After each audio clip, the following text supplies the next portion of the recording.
माफ़ कीजिएगा, किसी कारणवश वो वीडियो बीच में रुक गया था। ठीक है, चलिए क्वेश्चन नंबर 15 आगे करते हैं कंटिन्यू।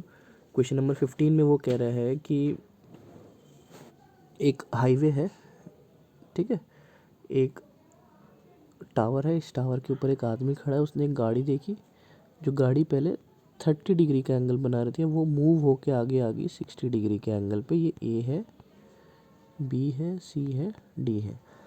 वो कह रहा है यहाँ से लेकर यहाँ तक उसने कितने में कवर किया, 6 सेकंड में कवर किया।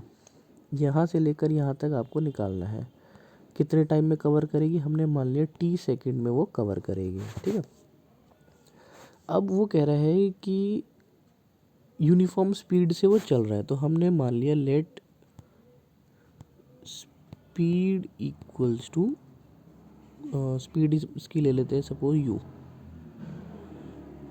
यू मीटर पर सेकेंड, स्पीड हमने यू ले ली। ठीक है, अब हमें एक फार्मूला पता है, distance is equals to speed into time. देखिए ये डिस्टेंस है, ये डिस्टेंस कितना है, एक्स है, ये डिस्टेंस हमने ले लिया वाई।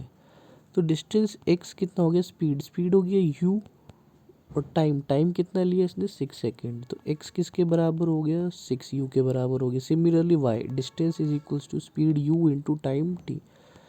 तो वाई किसके इक्वल हो गया, यू टी के इक्वल हो गया। ये चीज़ आपको याद रखनी है। ठीक है, ये मीटर में है, ये भी मीटर में है। ठीक है, तो चलिए इसको सॉल्व करते हैं। In triangle A D B, ठीक है, in triangle A D B, इसको रब कर देते हैं।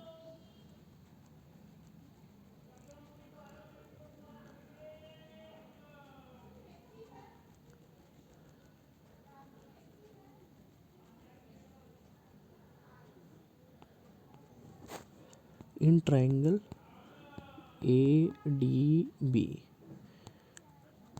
tan 60 इज इक्वल्स टू, ये हाइट h मान लेते हैं हम, h अपॉन वाई। ये y है, ये x है। ठीक है, h अपॉन वाई हमने इसको मान लिया। tan 60 कितना होता है, √3, h अपॉन वाई कितना हमने लिया था पीछे, y था मेरा यू टी के इक्वल। तो h कितना हो गया, √3 यू टी। ये वैल्यू आ गई आपकी h की। ठीक है, क्योंकि h मेरे को नहीं चाहिए, मेरे को t की वैल्यू निकालनी है। ठीक है, ये आगे। अब बड़े वाले ट्रायंगल में लेते हैं ए बी सी में, इसको रब कर देते हैं। In triangle A B C, tan 30 is equals to h upon x plus y. h कितना आया मेरा, √3 यू टी, एक्स कितना था मेरा 6 यू, और y कितना है मेरा यू टी। ये हो गया 1/√3 equals to √3 u t divided by 6 u plus u t. तो 6 यू प्लस यू टी कितना हो गया, 3 यू टी के इक्वल हो गया। ठीक है, ये चीज़ क्लियर होगी हमें।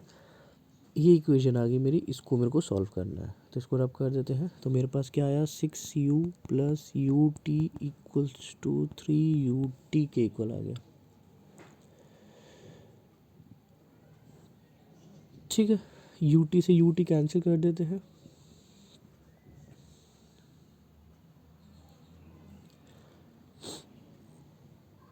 तो 6 u equals to 3 u t minus u t. तो ये कितना हो गया, 2 u t equals to 6 u. तो यू से यू कैंसिल हो गया, 2 से कैंसिल किया 3, तो टाइम मेरा कितना आ गया, 3 सेकेंड्स। यानी उसको वहाँ से वहाँ तक कितना पहुँचने में लगेगा, 3 सेकेंड्स लगेगा। क्लियर है, सिंपल क्वेश्चन था। ठीक है, लेकिन इस तरह के क्वेश्चंस बहुत पूछे जाते हैं सीबीएसई में, तो आपको इस चीज़ को ध्यान रखना है। ठीक है, चलिए आगे बढ़ते हैं क्वेश्चन नंबर 16 पे। क्वेश्चन नंबर 16 क्या कह रहा है कि angle of elevation from top of a tower to the 2 points are. 2 point लेने हैं हमें, 4 metre and 9 metre from the base of the tower.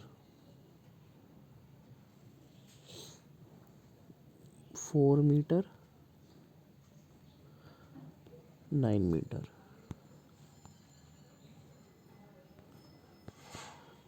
ठीक है। The angle of elevation from the base of topper and same straight line complementary है। ठीक है। तो complementary का मतलब क्या होता है कि दोनों का जो सम है वो कितना होगा आपका 90 डिग्री होगा। ठीक है ना, यानी अगर एक एंगल थीटा है तो एक एंगल कितना होगा 90 minus theta. Prove the height of the tower is 6 metre. ये एच निकालना है, हमें शो करना है कि एच जो है वो कितना है 6 मीटर है। ठीक है, तो चलिए इसको शुरुआत करते हैं। सिंपल है, ज़्यादा टफ नहीं है ये। पहले छोटे ट्राइंगल में शुरू करते हैं। इन ट्राइंगल ए बी सी में tan थीटा कितना हो गया h/4। ठीक है, और in triangle A D B में tan 90 माइनस थीटा कितना हो जाएगा h/9। tan 90 माइनस थीटा क्या होता है cot थीटा होता है। ठीक है, तो इसको लिख लेते हैं। तो यहाँ पर हमारे पास आया tan theta is equals to h/4 और यहाँ आया cot theta is equals to h/9। अब cot को tan में कन्वर्ट करेंगे तो ये कितना हो जाएगा 9/4। तो यानी 9/h 9/h is equals to h/4। इन दोनों को इक्वेट कर दिया है हमने, तो h² इक्वल्स टू 36। तो h कितना हो गया +/6। अब h जो है नेगेटिव नहीं हो सकता क्योंकि हाइट है, तो यानी h कितना हो गया आपका 6 मीटर। ठीक है, तो इस तरह से आपको ये क्वेश्चन सॉल्व करने हैं सारे। ठीक है, मेन क्वेश्चंस मैंने आपको करवा ही दिए हैं, बाकी क्वेश्चंस आप ट्राई कीजिए, आप इजीली उनको सॉल्व कर पाएंगे। ठीक है, फिर भी कोई दिक्कत है तो आप पूछ सकते हैं। Thank you.